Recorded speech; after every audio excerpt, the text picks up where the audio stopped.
Welcome back to This Day in Scottish History. I'm your host, Colin MacDonald. Today, we're looking back at one of Scotland's longest and most harrowing missing persons cases, the 1976 disappearance of Renee MacRae and her 3-year-old son, Andrew. This story, spanning almost 5 decades, unfolded with twists and mysteries that left the people of Scotland and the wider UK gripped for generations. On the chilly evening of November 12, 1976, Renee MacRae left her home in Cradle Hall, Inverness, after dropping her 9-year-old son, Gordon, at her estranged husband's house. She then set off with Andrew, heading south along the A9, reportedly to visit her sister in Kilmarnock, but that journey never concluded. Later that night, a train driver noticed Renee's BMW engulfed in flames in an isolated lay-by about 12 miles south of Inverness.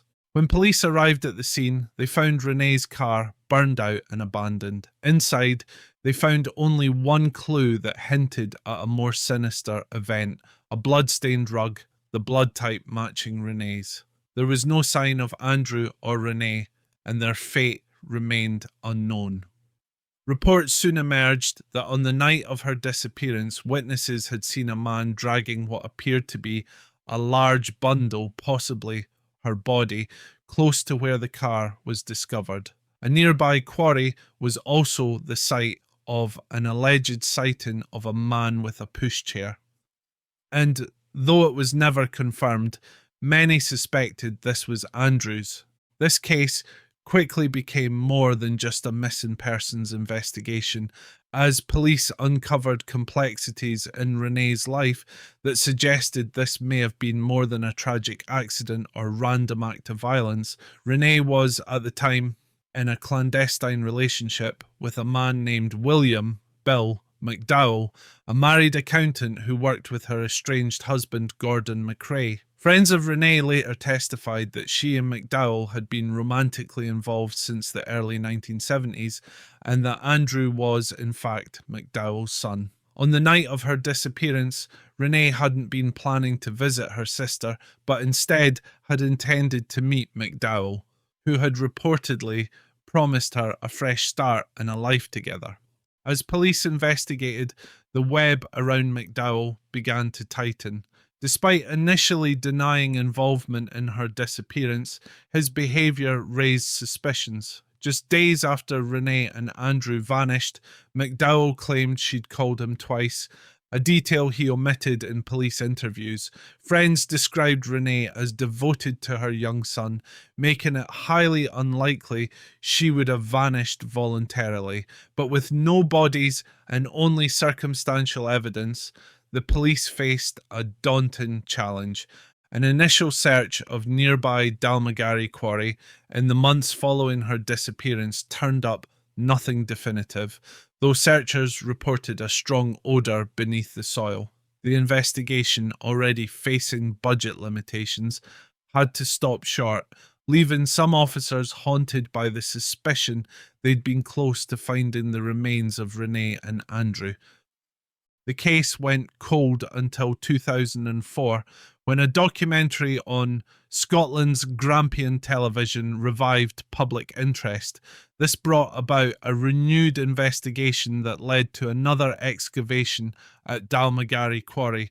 However, the search again proved fruitless. Over the decades, rumours circulated that Renee and Andrew might have been buried beneath the A9, then undergoing major construction, yet aerial photographs from that period suggested no disruption to the earth on the day of her disappearance, ruling out this theory as well. The mystery continued to evolve, but it wasn't until 2018 that a major break emerged when police began searching Leenach Quarry near Culloden battlefield. This search once again failed to produce the physical evidence investigators hoped for, but more witnesses came forward, providing chilling insights into the events of 1976. One such witness reported that MacDowell had attempted to hire him to kill Renee and Andrew through an acid attack a claim that police took seriously. It was even alleged that MacDowell had removed and burned part of his car's flooring shortly after their disappearance, adding to the suspicion surrounding him.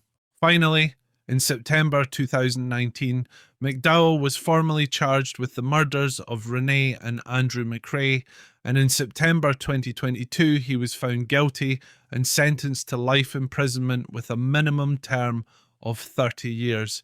Yet MacDowell maintained his innocence until his death in early 2023, less than 6 months into his sentence, leaving lingering questions as he never disclosed where the bodies of Renee and Andrew might be hidden. This case serves as a haunting reminder of how justice delayed can still be justice achieved, albeit bittersweetly. For nearly 5 decades, Renee and Andrew's family had hoped for closure. Though the conviction provided some measure of resolution, their bodies remain missing, leaving a scar on Inverness and beyond and a hole in Scotland's collective memory. Thank you for joining us for today's sombre journey into the past on this day in Scottish history. I'm Colin MacDonald, and I invite you to join me next time as we explore another chapter of Scotland's storied past. Until then, take care and haste ye back.